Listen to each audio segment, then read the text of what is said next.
구약 성경의 원전은 히브리어로 기록되었고 신약의 원본은 헬라어로 기록되어 있습니다.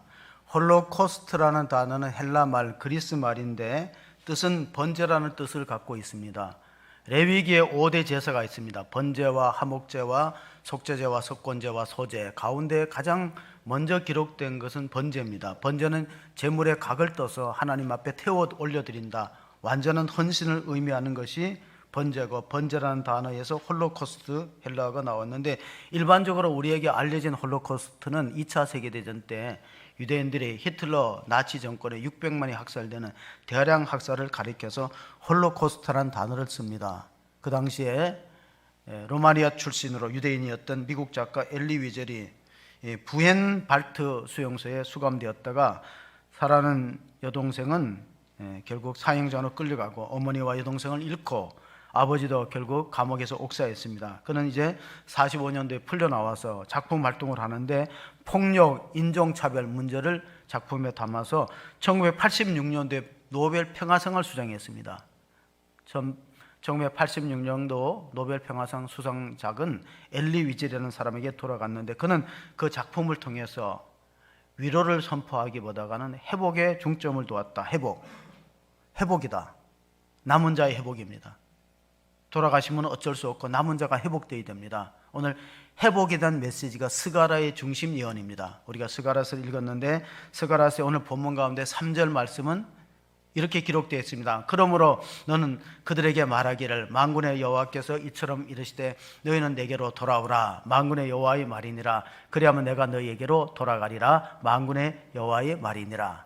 회개하여 돌아오면 회복한다는 것이 이 스가랴의 중심 메시지입니다. 그래서 오늘 설교 제목이 너희가 돌이키면 살아난다.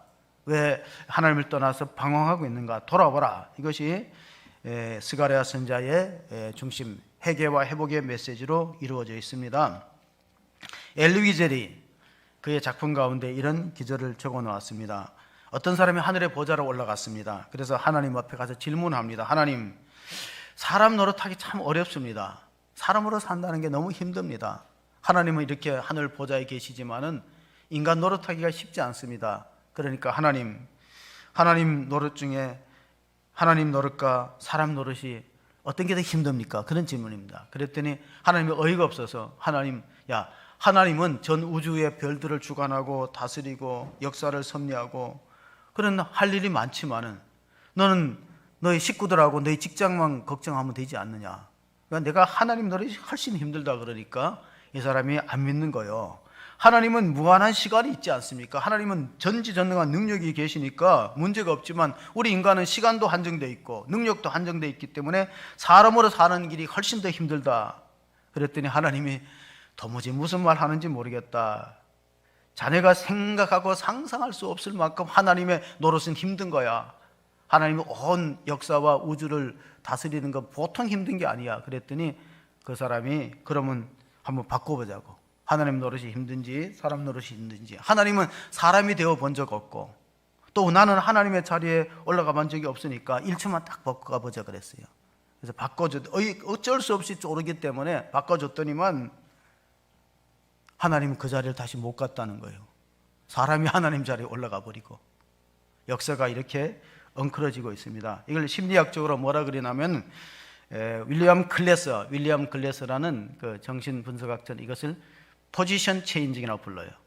이게 상담이나 코칭 요법에 보면 가정에 갈등이 있을 때 자리 바꾸는 거예요. 그래서 부모가 자식의 입장에서 보고 자식이 부모 이제 상담하고 코칭할 때 이를 포지션 체인징이라고 부르는데 이게 효과가 있다는 겁니다. 왜? 역지사지의 마음을 가져야 돼.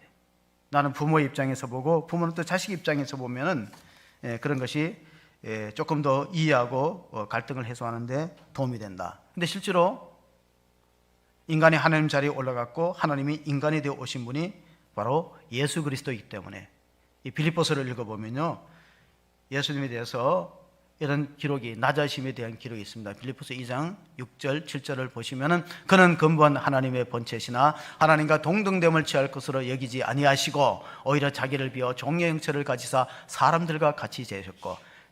포지션 체인징을 했는데 하나님은 하나님의 보좌를 버리고 인간이 되어 오셨어요. 낮아지시고 겸손하게 종의 형체를 가지고 십자가에 죽기까지 순종했는데 인간은 하나님 자리에 올라가서 자기가 하나님 노릇하고 있다는 거예요.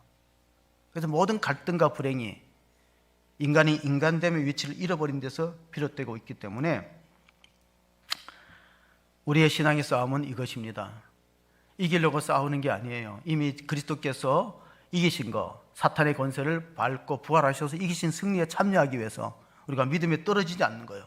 근데 마귀는 자꾸 우리를 하나님과 분리시키고 믿음의 길에서 떨어지도록 만듭니다. 예수님은 우리를 위해서 친히 죽음까지 맛보셨다고 히브리서 2장 9절에 기록되어 있습니다.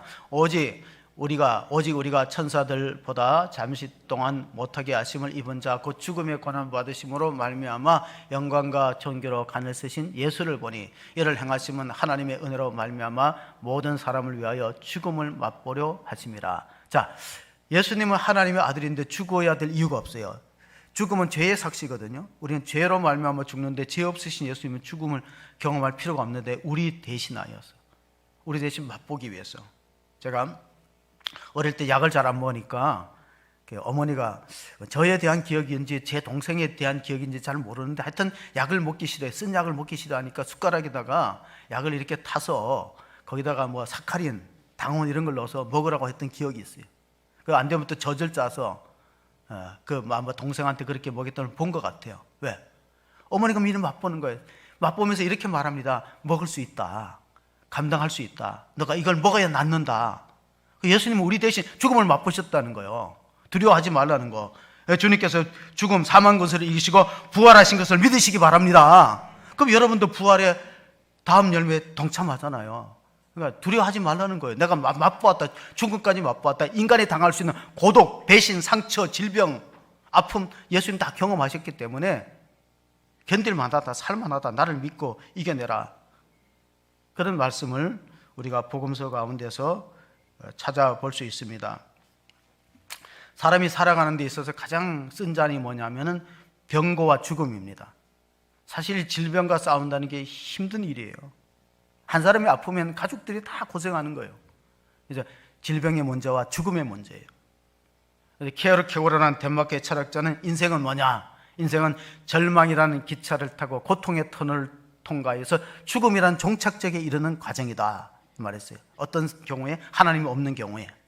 하나님이 없는 경우에 인생은 절망이라는 기차를 타고 고통이라는 터널로 죽음이라는 종착역에 돌아가기 때문에 회개가 왜 필요하냐? 기차를 바꿨다라는 겁니다. 저는 기차를 최근에 타본 적이 별로 없기 때문에 제가 어릴 때 기억을 보면 가장 완행이 비둘기호였어요. 비둘기. 그 다음에 중간으로 달리는 것이 보통이 통일호였어요. 빨리 달리는 게 뭐죠? 새마을호가 빨리 다녀요. 지금은 고속전철이에요. 제 기억이 틀리지 않았다면 아마 그럴 거예요. 저는 비둘기호도 타보고 통일호도 타보고 새마을호도 타봤어요. 새마을호는 비쌉니다. 가끔 탔어요. 긴가민가 하시는 것 같은데 그럴 적이 있어요. 그러면 내가 가끔 가다가 그 역에서 잘못 타면은 바꿔 타야 돼. 빨리 내려서. 이게 내가 부산 가는 걸 탔는데 북쪽으로 가는 걸 타면 바꿔 타야죠. 근데 대부분이 타고 있는 열차는 아담호입니다. 아담호. 아담이라는 후손으로 살아가는 것은 결국 죽음이라는 종착역에 이르는 거예요. 그럼 바꿔 타야 돼. 예수호. 예수호는 생명이 이르는, 영생이 이르는 열차이기 때문에 바꿔 타는 걸 회개라고 부릅니다. 로마서 5장 17절 한번 같이 보시겠습니다. 한 사람의 범죄로 말미암아 사망의 그 한 사람을 통하여 왕노릇하였은즉 더욱 은혜에 의해 선물을 넘치게 받은 자들은 한 분 예수 그리스도를 통하여 생명 안에서 왕노릇하리로다. 여러분이 타고 있는 열차가 예수호라면 영생으로 가는 길이고 아담호, 옛사람 아담으로 타고 가면 죽는다는 거예요. 그래서 그걸 바꿔 타야 되는데 사람들이 고집을 피우고 안 바꿔 타니까 하나님이 예언자를 보낸 겁니다. 회개하라. 돌이키면 살아날 수 있는데 왜 너가 타고 있는 열차가 어떤 열차인지 보라. 이 스가랴서는요 신약성경에 70번 넘게 인용이 됐는데 계시록만 28번 인용했어요. 그러니까 스가랴서는 구약의 계시록이라고 불러요. 예언자들이 많이 있거든요. 호세아부터 말라기까지를 소예언자라고 그러는데 12명입니다. 예수님 제자가 12명이듯이 소예언서가 12권이에요. 근데 가장 분량이 많은 게 14장까지 있는 게 스가랴서예요. 스가랴서 9장 9절, 여러분이 잘 아는 시온에 따라 크게 기뻐하라 내 왕이 임하였으니 그는 공의를 베풀고 구원을 베푸니 겸손하여서 어린 나귀 새끼를 탔다. 자, 스가랴서 9장 9절은 예수님이 예루살렘 성에 입성할 때 성취된 거예요. 스가랴가 예수님 오시기 500년 전에 예언했던 말씀이 그대로 이루어지잖아요. 종려주일에. 그래서 스가랴는 포로기에 활동했던 예언자인데 학개, 스가랴, 말라기가 대표적입니다. 그 중에 학개가 먼저 예언 활동을 했는데 학개는 짧아요. 2장으로 끝나요. 스가랴서는 오랫동안 활동을 했는데 이 스가랴서가 왜 중요하냐면 스가랴는 성전 건축을 학개와 함께 촉구했음과 동시에 장차 메시아가 오셔서 하나님 나라를 이루어 가실 거라는 메시아 예언까지 했기 때문에 예언의 범위가 광범위합니다. 유다 역사를 보면요, 이 바벨론이 남쪽 유다를 무너뜨리고 포로로 붙들려 갔습니다. 그런데 그 바벨론 나라는 바사라는 나라, 페르시아 왕국에서 또 멸망당합니다. 그래서 바사 제국을, 성경에는 바사 제국이지만 실제로 말하면 역사에는 페르시아 제국이죠. 페르시아 첫 번째 왕이 고레스 왕입니다. 이 고레스 왕이 칙령을 내렸어요. 주전 538년에 유대인들은 본토로 돌아가도 좋다. 가고 싶은 사람 가라. 그래서 이제 그들이 와서 그래서 이제 성전 건축을 세우는데 그때 스룹바벨 총독이 왔습니다. 1차 포로 기한 때. 그 다음에 이제 느헤미야 또 에스라가 오고 느헤미야가 오고 성벽을 재건하고 그런 예루살렘 무너졌던 성을 재건하는데 쓰임을 받았던 선지자가 학개요 또 스가랴서입니다. 그런데 이게 처음에 왔을 때 성전을 재건하려고 기초를 놓는 동안에 상소문이 올라갔어요. 아닥사스다 왕한테 상소를 올렸습니다. 이 사람들이 성전을 짓는 목적이 불순하다. 이거는 당신 나라를 저항하려는 의도가 있기 때문에 이 바사 왕국에 도움이 안 되니까 중단시키세요 하고 민원을 넣어서 중단된 지가 16년 되었습니다. 저희 교회 얼마 지난 주간인가 어떤 분이 찾아왔어요. 찾아와서 이 교회에 민원이 들어왔다. 십자가 불을 12시 넘도록 켜지 말아달라 그래서 이제 그렇게 해주겠다 그랬는데 3일 전에 또 왔어요. 또 와서는 건물을 다 찍었습니다. 5층서부터 다 찍어서 제가 지하실은 좀 잘 사용하지 않으니까 찍지 말아달라니까 건축 도면을 가지고 와서 지하실에 다 있다는 걸 알기 때문에 안 찍고는 안 된다 그래서 어쩔 수 없이 찍었습니다. 이 사마리아인들이 민원을 넣었어요. 사마리아인들이 민원을 넣어가지고 결국은 공사가 중단된 지 16년이 되었어요. 그래서 다시 공자를 재건하려고 하니까 사람들이 호응을 하지 않는 겁니다. 그때 이제 학개가 우리가 편백한 집에 거하고 하나님의 성전이 저렇게 무너져 있는데 무관심해서 되겠느냐.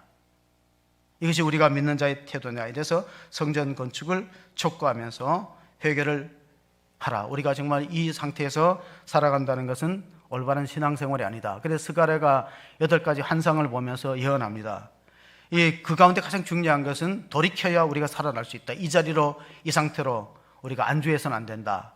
베드로의 첫 번째 설교가 뭡니까? 베드로의 첫 번째 설교는 그 끝에 보면 사도행전 2장 38절에 베드로가 이스라엘 백성들에게 이렇게 촉구했습니다. 같이 봅니다. 베드로가 이르되 너희가 회개하여 각각 예수 그리스도의 이름으로 세례를 받고 제사함을 받으라. 그리하면 성령의 선물을 받으리니.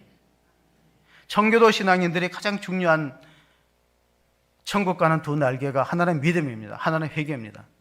자, 우리는 믿으면은 다 구원을 받는다. 그렇게 이제 일반적으로 알고 있습니다. 그러나 오늘 보니까 믿는 것도 하나님의 선물이요 은혜이지만 회개가 전제되어야 된다는 겁니다. 회개라는 건 뭡니까? 삶의 방향을 바꾸는 거기 때문에 히브리어는 수부라는 말을 씁니다. 방향, 유턴을 하라는 겁니다. 너가 살아가는 모든 삶의 방향이 그쪽으로 가면 사망에 이르고 돌이켜서 생명의 길로 가야 되니까 여러분의 가치관과 삶의 스타일이 바뀌지 않으면 내 중심의 인생에서 그리스도 중심으로 바뀌지 않는다면 위험하다. 완전히 회개하라. 그래서 청교도들은 믿음과 회개 두 가지가 천국 가는 날개라 그렇게 이야기하기도 했습니다. 오늘날의 우리 이 강단에서는 이제 회개의 메시지가 많이 사라지고 있습니다. 그렇다면 왜 회개를 해야 되는가? 회개해야 되는 이유를 우리가 본문을 통해서 살펴보도록 하겠습니다. 스가랴는 그 신세대 예언자이기 때문에 학계는 좀 나이 많을 때 예언했고 스가랴는 젊은 시절에 예언을 활동을 시작했기 때문에 그 문체가 상당히 어렵고 난해합니다. 시적인 환상으로 이루어졌기 때문에 오죽하면 구약의 계시록이라 했을까요? 우리가 계시록을 읽어보면 참 이해하기 어려운 책입니다. 마찬가지로 스가랴서도 이해하기 어렵습니다. 그걸 번역할 때 많은 어려움이 있습니다. 우리나라의 유명한 시를 영어로 번역한다고 가정해 보세요. 김소월에 쓴 시 가운데 나보기가 역겨워 가실 때에는 말없이 고이 보내드리오리다. 영변의 약산 진달래꽃 아름다다 가시는 길에 뿌려드리오리다. 가시는 걸음걸음 사뿐히 들이받고 가시옵소서. 나보기가 역겨워 가실 때에는 죽어도 아니 눈물 흘리오리다. 여러분 잘 아는 진달래라는 시예요. 근데 보세요. 사뿐히 들여밟고 가시옵소서. 그 영어로 번역하면 어떻게 될까요? 맛이 안 살아나는 거예요. 그래서 이런 말이 있어. 번역은 반역이다. 번역은 반역이다. 올바로 전달되기 어렵다는 거예요. 자, 스가랴서를 읽어보면 번역이 제대로 잘 됐는지 한번 보시겠습니다. 스가랴서 1장 1절 2절을 보겠습니다. 다리오 왕 제2년 8째 달에 여호와의 말씀이 이도의 손자 베레가의 아들 선자 스가랴에게 임하니라. 이르시되 여호와가 너희의 조상들에게 심히 진노하였느니라.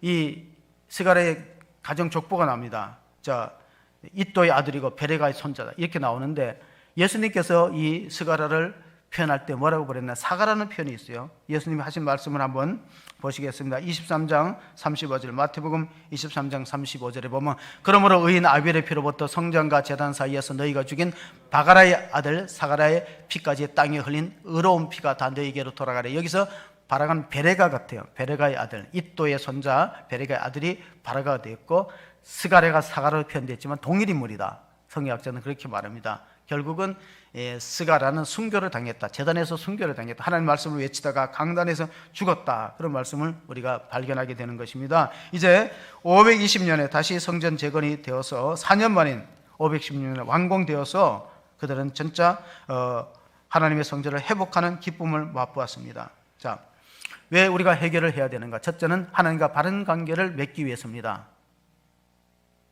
죄는 하나님과 관계를 깨트려 버려요. 회개해서 하나님과 바른 관계를 맺는 것이 굉장히 중요합니다. 태양을 등지고 사는 사람은 걸음걸이 말할 때마다 그림자를 밟아요.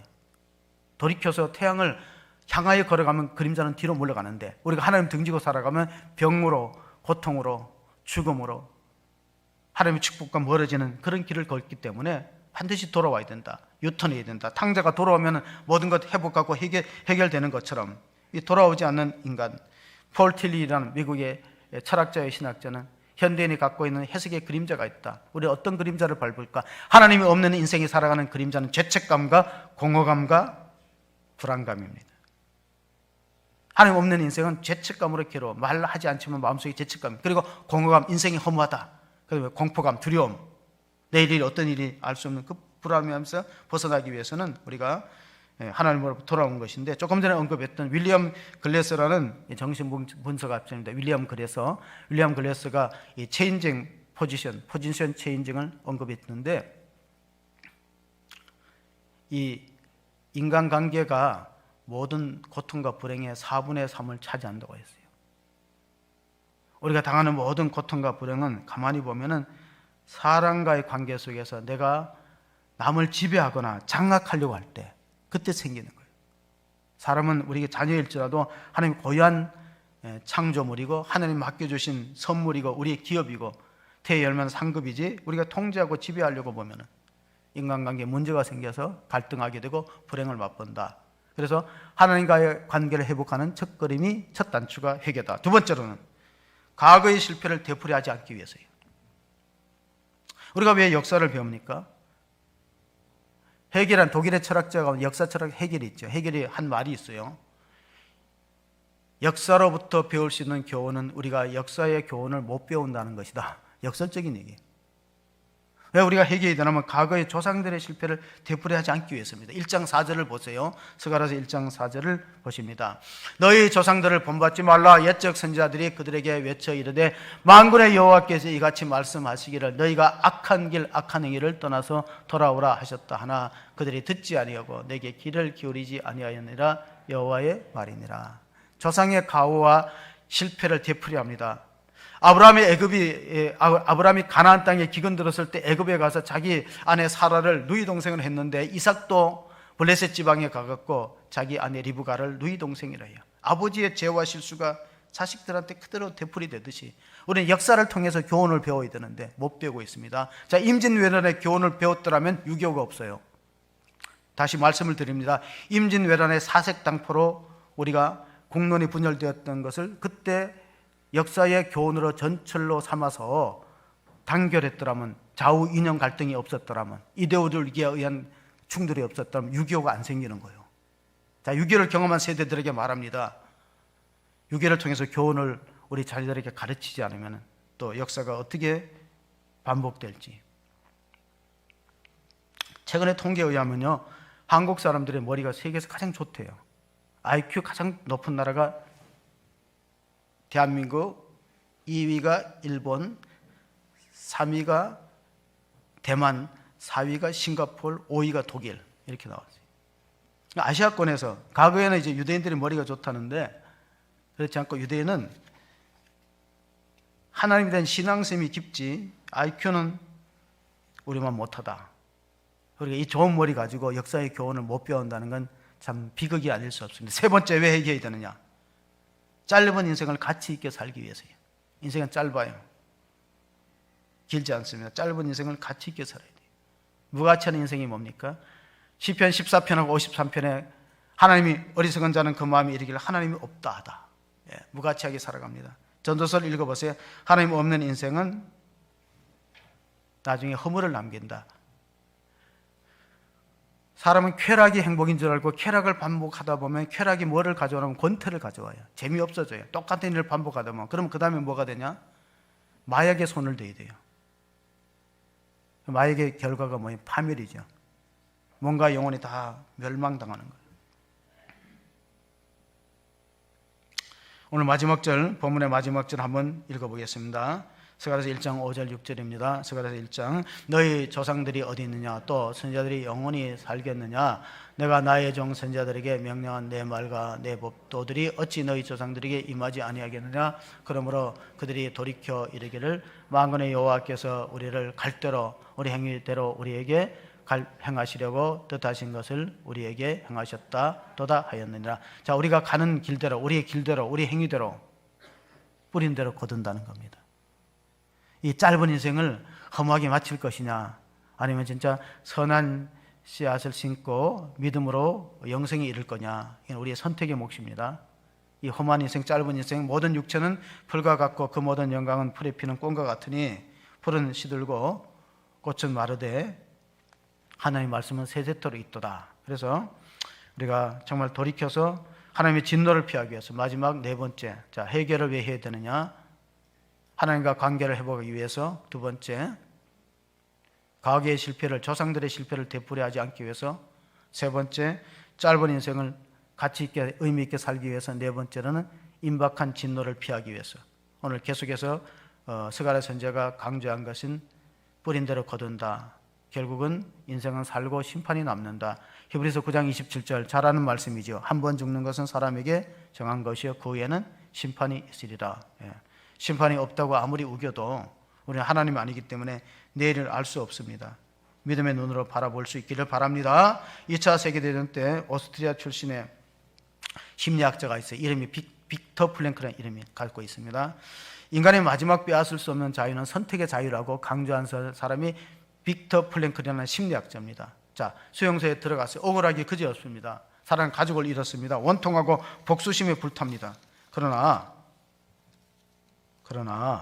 그런 중에도 내가 증오를 선택할 것이냐, 용서를 선택할 것이냐, 또 희망을 선택할 것이냐, 절망을 선택할 것이냐, 그건 내가 자유로운 거예요. 이거는 나를 핍박하는 어떤 정권도 권력도 빼앗을 수 없어요. 그래서 그는 모든 수용소에 갇혀 있는, 포로 수용소에 있는 갇혀 있는 사람들을 관찰해 보니까 두 종류입니다. 하나는 차디찬 감옥 바닥을 바라보는 사람이죠. 차디찬 감옥 바닥을 바라보는 사람하고 수용소 담장 옆에 넘어 별을 바라보는 사람, 두 종류가 있는데 결국 끝까지 살아남은 사람은 차디찬 감옥 바닥을 주시한 사람이 아니라 담장 넘어 별을 쳐다봤던 사람들이 살아남았어요. 몸이 건강하고 약하고가 문제가 아니에요. 희망을 포기하지 말라는 겁니다. 끝까지 희망을 저버리지 않는 사람은 살아서 자유를 얻었는데, 그런데 희망을 포기해버렸어요. 믿음이란 뭐냐? 믿음은 끝까지 희망의 줄을 잡는 게 믿음이에요. 믿음은 소망을 놓치지 않는 겁니다. 우리가 예수님께서 믿음이 크다고 표현할 때 이렇게 말했어요. 너희가 만일 겨자씨 하늘만한 믿음이 있어도 이 산을 바다에 던지라면 순종했을 것이다. 믿고 구하는 대로 이루어 주실 것을 확신하는 기도의 사람이 될 수 있기를 바랍니다. 마태복음 17장 20절에 예수님 말씀하셨어요. 너희가 지금 이렇게 코로나로 인해서 힘들고 어려워도 반드시 우리가 자유를 되찾는, 일상의 자유를 되찾는 날이 오고 예배가 회복되는 날이 올 것이다. 믿는 사람은 이루어지는 것이고, 또 이 차대창 감옥에서 내가 살아나가지 못하겠다, 내가 이 병으로 못 살겠다 자꾸 절망하는 사람은 자기 믿는 대로 되는 거고, 나는 반드시 이 병을 극복하고 이 감옥에서 나가서 자유를 누리고, 그리고 많은 사람들에게 내가 경험한 것을 가르칠 것이다. 이 오스트리아 빅터 프랭클이 창조한 심리학요법이 로고테라피입니다. 의미요법. 살아야 될 의미가 있는 사람은 반드시 살게 되어 있다. 의미로 로고테라피라는 그런 이제 치료법을 발견했습니다. 불교에 오랫동안 수행하는 이름 높은 그 수행자가 있어서 많은 사람들이 가서 믿음 얻기를 구했다는 이야기가 있습니다. 그랬더니 믿음이 있으면 산을 옮길 수 있다. 예수님과 비슷한 말씀을 했어요. 사람들이 이 수행자가 얼마나 믿음이 좋은지 산을 옮겨서 바다로 들어가게 한다. 그러니까 몰려왔어요. 그래서 외칩니다. 산아 움직여라. 수행자가 외치니 산이 끄떡도 하지 않아요. 산아 움직여라. 그랬더니 산이 미동도 안 합니다. 그래서 사람들이 그걸 보러 왔던 사람, 이 사람의 도력에 의하면, 이 사람의 믿음에 의하면 이 수행자가 산을 옮길 수 있다니까 산이 움직이는가 하고 산만 쳐다보는데, 산아 내게로 오라. 그래도 오지 않으니까 수행자가 벌떡 일어나더니 산이 안 오면 내가 산으로 가면 되지 뭐 하고 걸어갔대. 그거요. 얼마나 멋있어요. 산이 안 오면 내가 산으로 가면 되지. 왜 핑계 대냐고. 알렉산더 장군이 전쟁할 때 부하들이 이렇게 불평하는 사람이 있어요. 상대방은 칼이 긴데, 이 칼이 긴 칼 있잖아요. 장검인데 우리가 이거 단검 가지고 이겨내겠으니까 부정적인 사람이 있어요. 교회 안에도. 그러니까 알렉산더가 한마디 그 부하한테 충고를 줬대요. 칼이 짧으면 한 걸음 더 나가면 되지. 이겼어요. 믿는 대로 될 줄로 믿습니다. 우리가 지금 신앙생활 하기 힘드는데 초대교회는 더 힘들었습니다. 대부분이 예수 믿다가 복음 전가다 죽어서 순교의 길을 갔습니다. 12제자 가운데 순교의 길을 가지 않은 유일한 사도가 요한인데 밤모섬이 기형 같습니다.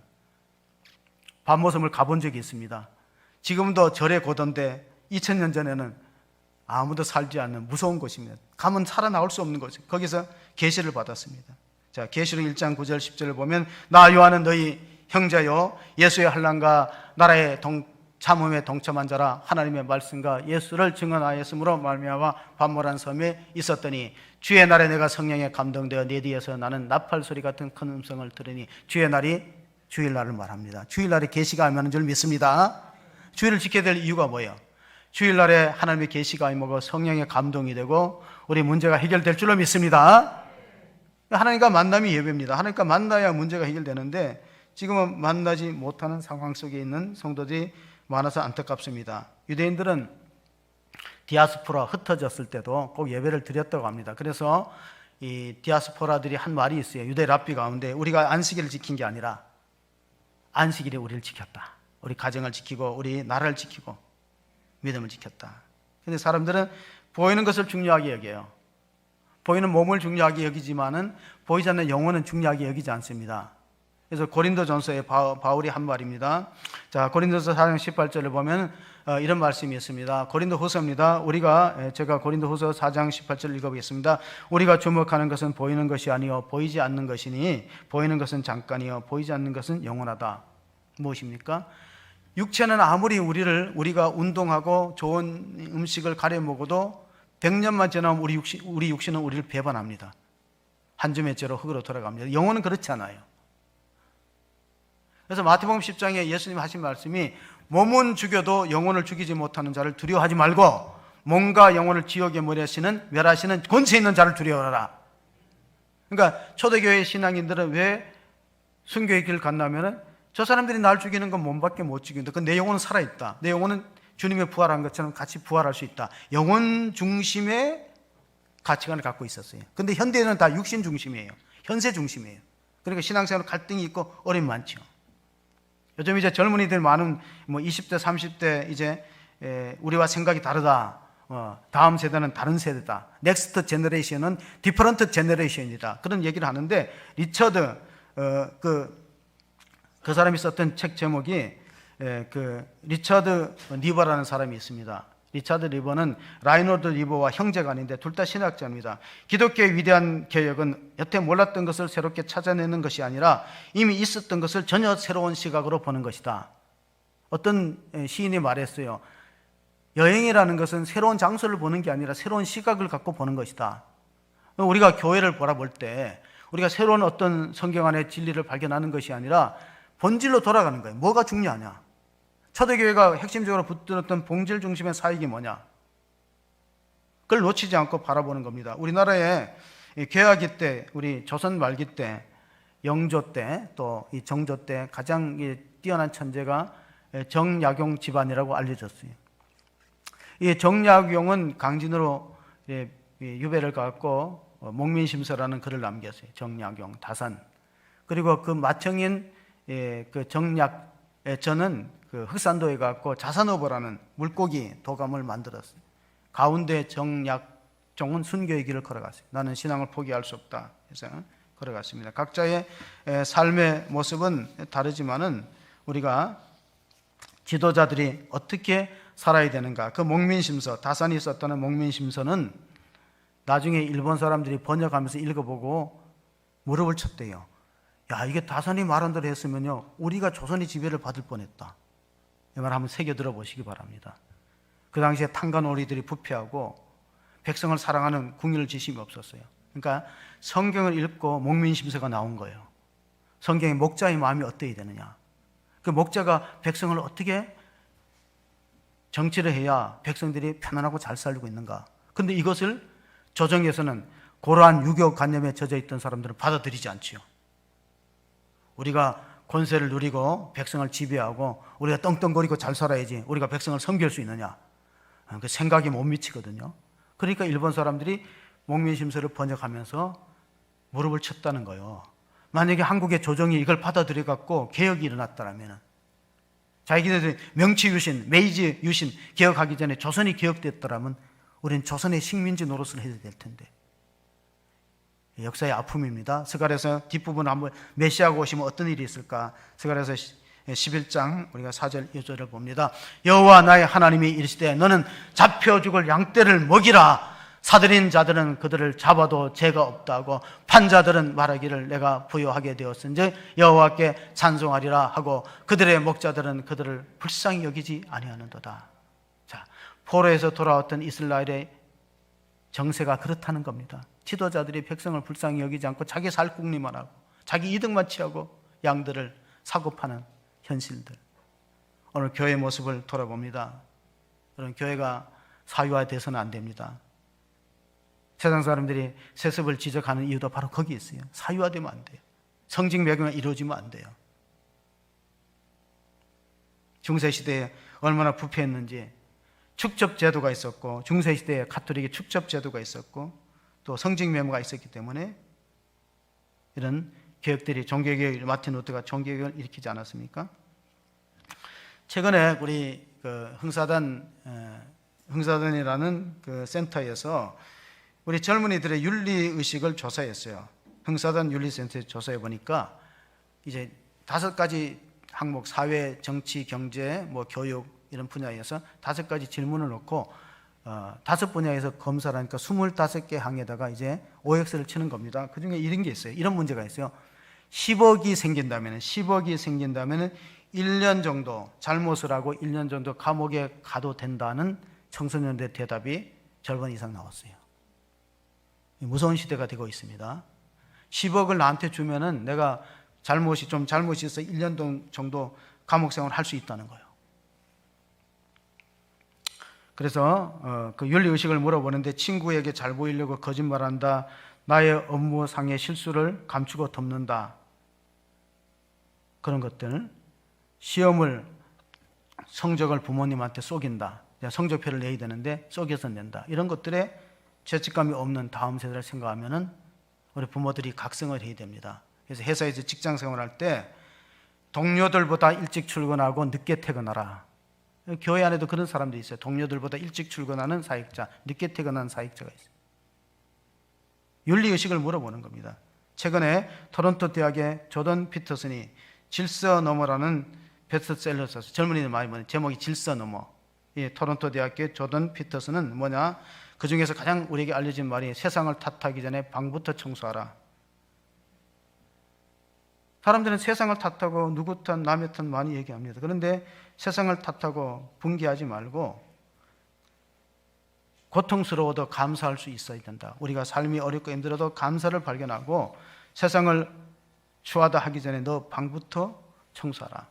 개혁운동이 성공한 이유는 자기부터 회개했던 거예요. 지도자들부터.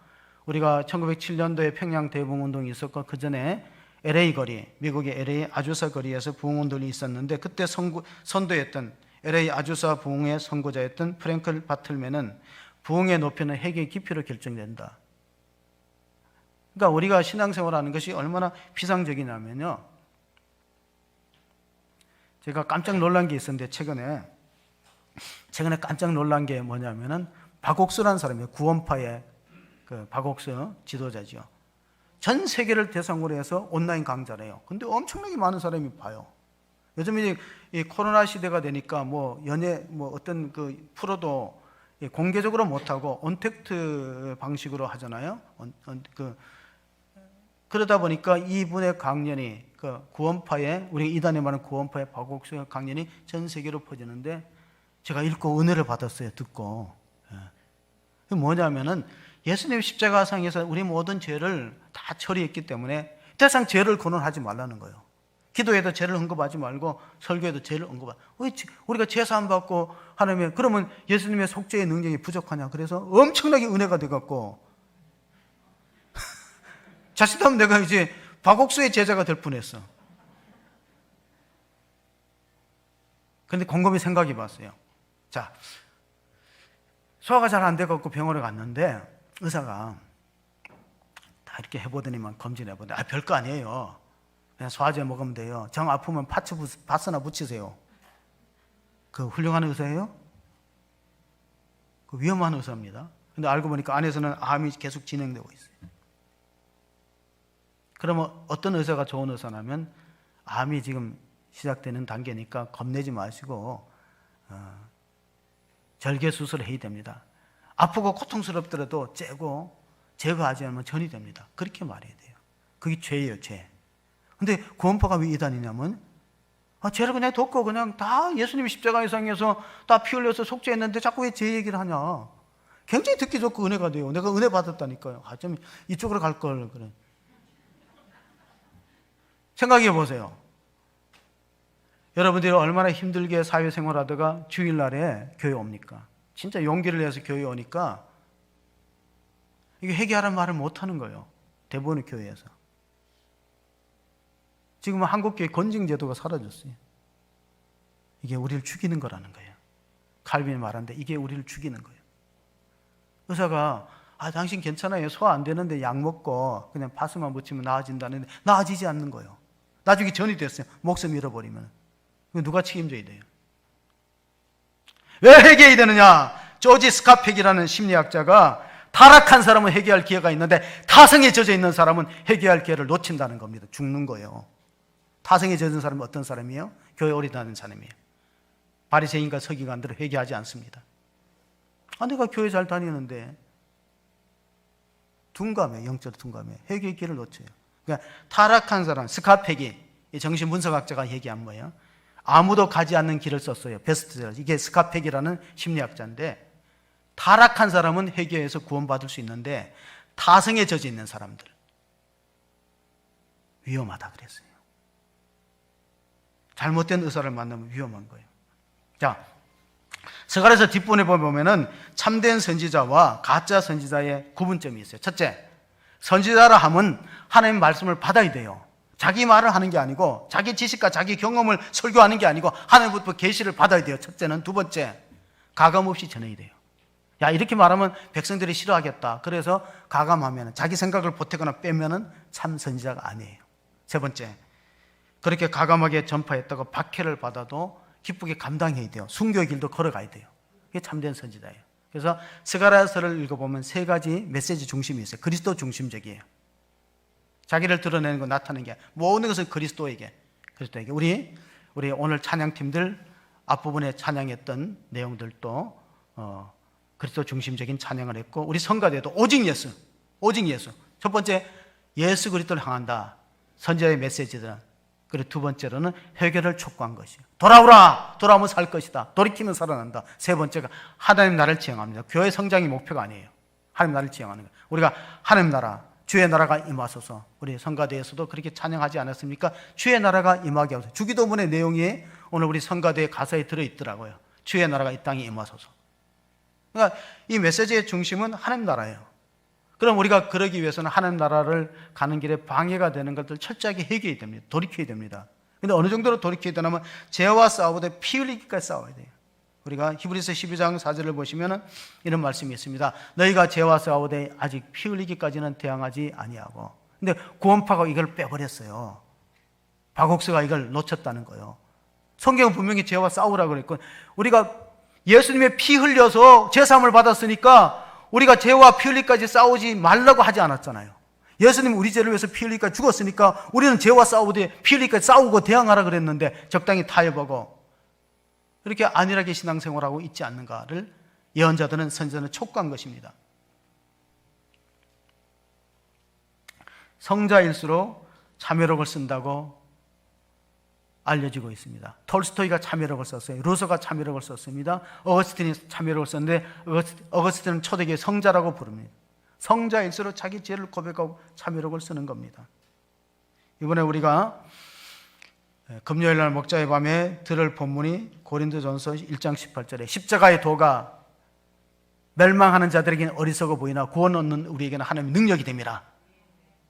그 본문을 가지고 우리 말씀을 깊이 묵상할 때 은혜가 됩니다. 여러분, 집에 키우는 반려견이 나가도 시간을 들이고 상금을 걸어갖고 찾으려고 했는데, 집에 키우던 반려견이 없어져도 막 벽보를 붙이고 인터넷에도 찾고 상금도 걸어요. 근데 하물며 우리가 함께 신앙생활하는 사람들이 안 보이면 잃어버린 양에 대한 관심이 얼마나 있느냐. 그런 책망이 내 가슴에 다가오는 거예요. 책망이. 갈비는 참된 교회가 세 가지 표시가 있다 해서, 하나는 설교가 성경 중심으로 선포되는가, 두 번째로는 성례전이, 세례와 성만찬이 예수님이 가르친 대로 집행되고 있는가, 세 번째는 권징제도인데 권징제도가 한국교회에 찾아보기 어렵습니다. 그래서 저는 개인적으로 우리 교회는 장로님들이 추천해서 항존직분자가 세워지는, 장로님들 추천과 교인의 투표에 세워지지만 최종적인 책임은 담임 목사한테 있어요. 그래서 혹시 한종직이 열심히 신앙생활을 하지 않고 모범이 안 되면 저한테 이의를 제기하세요. 제가 사과하고 정중하게 사과할 테니까. 그리고 그 사람 불러서 얘기할 겁니다. 내가 2번 사과하지 않도록 해달라고.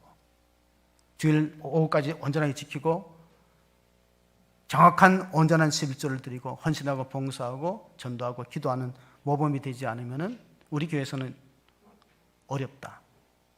제 목회의 주관이기 때문에, 혹시 저는 다 믿고 세웠기 때문에 우리 교인들은 충분히 그러할 자질이 있다고 보여요. 그래서 믿고 세워서 혹시 그렇지 않으면 저한테 항의하셔도 돼요. 제가 정중하게 사과할 테니까. 어떤 장로님이 다른 교회에, 그래서 다른 교회 얘기를 하는 거예요. 다른 교회 장로님이 골프를 너무 좋아해갖고 주일날에 골프장에 종종 가요. 근데 그날따라 정말 날씨도 좋고 골프 치기 좋은데 딱 쳤더니 홀인원이 됐으니까 얼마나 신났어요. 막 박수를 받았어요. 상금도, 홀인원이 되면 상금도 줍니다. 상금도 탔어요. 너무 신났어요. 그래서 마음속에 이런 생각이 들어요. 아니, 하나님이 살아계시면 내가 교회 중직자인데 교회를 안 가고 주일을 안 지키고 이 골프장에 왔는데 어떻게 홀인원이 될 수 있을까? 하나님은 안 쳐다보시는 것 같아. 하나님 살아계시면 뭐 교통사고로 나고 접촉사고로 나고, 그리고 골프가 되게 성적이 안 나고 이래야 되는데 홀인원이 됐거든요. 하나님한테 그런 마음을 갖고 있을 때 하나님 음성이 들리더래요. 사랑하는 종아, 너 그거 교회에서 자랑할 수 있니? 자랑 못 하잖아요. 자랑 못해 속이 답답해 죽을 수밖에 없어. 너 만나면은, 야, 내 주일날 골프장에 갔더니 딱 아주 쳤더니 신나게 홀인원이 됐다. 자랑하려는데 교회에서는 자랑을 못해요. 그게 너희 벌이라 그랬어요. 그게 너희 벌이다. 너 그 어디 가서 자랑할 수 있느냐? 사회에서도 자랑하기 어렵다. 주일날에 내가 골프장에 가서 홀인원이 됐다. 자랑할 수 있느냐? 예레미야 선지자가 마음이 답답한 게 뭐예요? 예레미야 선지자 20장 9절을 한번 보시겠습니다. 내가 다시는 여호와를 선포하지 아니하며 그의 이름으로 말하지 아니하리라 하면 나의 마음이 불붙는 것 같아서 골수에 사무치니 답답하여 견딜 수 없나이다. 예레미야 선지자가 하나님의 말씀을 받은 그대로 전했더니 박수와 환영을 못 받았어요. 핍박과 환난을 겪고 감옥에도 가두고 시위대들에다가 사람들을 자유를 빼앗고 그런 처지에 있을 때 나 다시는 선포하지 말아야지. 내가 이런 내용으로 설교하지 말고 교인들 듣기 좋은 위로의 말만 하고 교인들 복받는 말만 하고 이렇게 축복을 선언해야지 다시 말하지 않겠다면 속에서 불붙는 것 같은 중심이 견딜 수 없는 이게 예언자예요. 이런 사람이 참 선지자라는 겁니다. 그런데 오늘 이 시대는 참 선지자 찾아보기 쉽지 않은 시대에 도달했기 때문에 우리 성도들이 어떤 마음을 가져야 되느냐. 잃어버린 한 영혼에 대한 안타까움을 갖고 또한 내가 또 다른 제자를 교회 안에서 낳아서 영적인 재생산을 하고 그래 초대교회가 번성했던 것처럼 이 스가랴의 이름의 뜻을 우리가 끝으로 살펴봅니다. 스가랴의 이름의 뜻은 하나님께서 기억하고 계시다. 하나님 여러분의 수고와 헌신을 기억하고 계십니다. 여러분의 눈물과 땀을 기억하시고 교회를 위해서 충성스럽게 바쳐졌던 모든 것들을 기억하고 기도를 기억하다. 하나님이 여러분을 기억하니까 우리가 하나님의 복음을 전한 일에 마음이 답답하고 내가 선포하지 않으면 복음을 전하지 않으면 그들을 사랑으로 끌어안지 않으면 내가 속에서 불붙은 것 같아서 견딜 수 없다는 목자의 마음이 그 심정이 예언자의 심정이 회복되는 귀한 성도와 교회가 되시기를 주의 이름으로 축복합니다. 아멘. 하나님 아버지 감사합니다. 오늘 이렇게 4월의 마지막 주일을 보냅니다. 돌이키면 살아나리라 예언자의 음성을 귀를 기울이기를 원합니다. 우리는 우리의 처한 자리가 안전한 자리인 줄 생각하고 있지만은 역사는 그렇게 흘러가지 않습니다. 뜻하지 않은 일에 우리가 전쟁의 소용돌이 휘말렸고 또 분단의 고통을 아직도 안고 있습니다. 하나님 지금은 부르짖고 기도할 때이며 하나님께로 돌아올 때입니다. 코로나의 위기가 어려움이 장기화되면서 사람들이 지쳐가고 있습니다. 남은 자를 통해서 구원의 역사를 이루고 하나님 나라를 확장시켜가는 하나님의 거룩한 뜻이 우리 가운데 세워지기를 원하며 우리가 주님께로 돌아와서 우리가 살고 우리 자녀가 살고 우리 다음 세대가 회복되는 놀라운 은혜를 허락하여 주시옵소서. 우리 구주 예수 그리스도의 이름으로 기도합나이다. 아멘.